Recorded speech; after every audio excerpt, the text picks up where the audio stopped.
ఈరోజు chicken curry ఎలా చేసుకుందామో చూసేద్దాం. దానికి కావలసిన పదార్థాలు, నేను ఉల్లిగడ్డ మరియు వెల్లుల్లిపాయని అలా పేస్ట్ చేసుకొని పెట్టేసుకున్నాను. కొన్ని ఉల్లిగడ్డలు, అల్లం, బగారా పువ్వు తీసుకున్నాను. ఇప్పుడు స్టవ్ వెలిగించుకుందాం.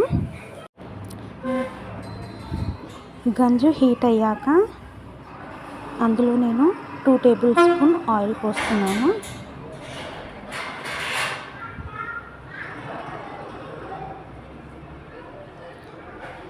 ఆయిల్ హీట్ అయ్యేదాకా వెయిట్ చేసి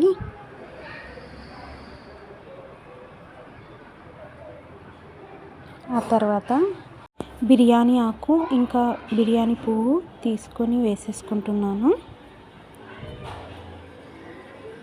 ఆ తర్వాత ఆనియన్స్ కూడా వేసుకుంటాను ఇప్పుడే, ఎందుకంటే ఆయిల్ ఆల్రెడీ బాగా హీట్ అయింది కాబట్టి అవి మాడిపోకుండా ఇవి మధ్యలో వేస్తాను.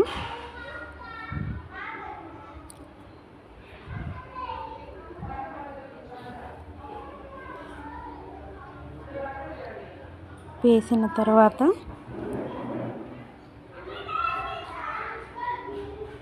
కాసేపు ఆగి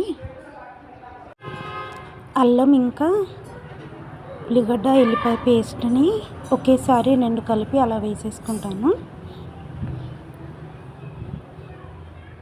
ఆ తర్వాత మిక్స్ చేసుకోవాలి.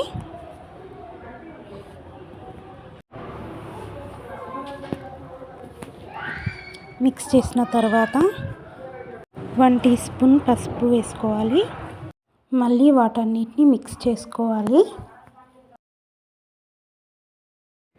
ఇందులో నేను కారపొడి, ఉప్పు, గరం మసాలా, పసుపు, అల్లం, పెరుగు ఇవి కలిపి పెట్టేసుకున్నాను.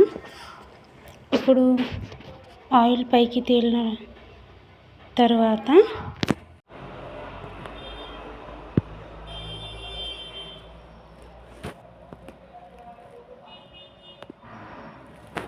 మిక్స్ చేసి పెట్టుకున్న చికెన్ని వేగుతున్న పేస్ట్లో వేసుకొని మళ్ళీ ఒకసారి కలుపుకుందాం.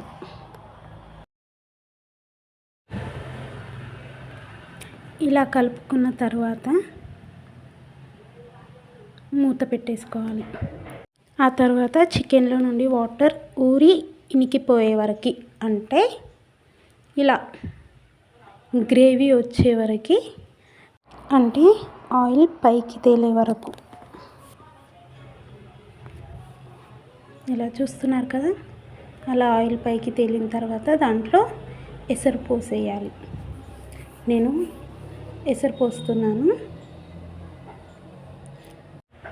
ఆ వాటర్ కలర్ ఎందుకు చేంజ్ ఉందంటే, నేను గ్రైండర్ పెట్టాను కదా, ఆ పేస్ట్ కొంచెం గ్రైండర్కి అలాగే ఉండిపోయింది. సో అందులో వాటర్ పోసుకొని వేసుకున్నాను అన్నమాట.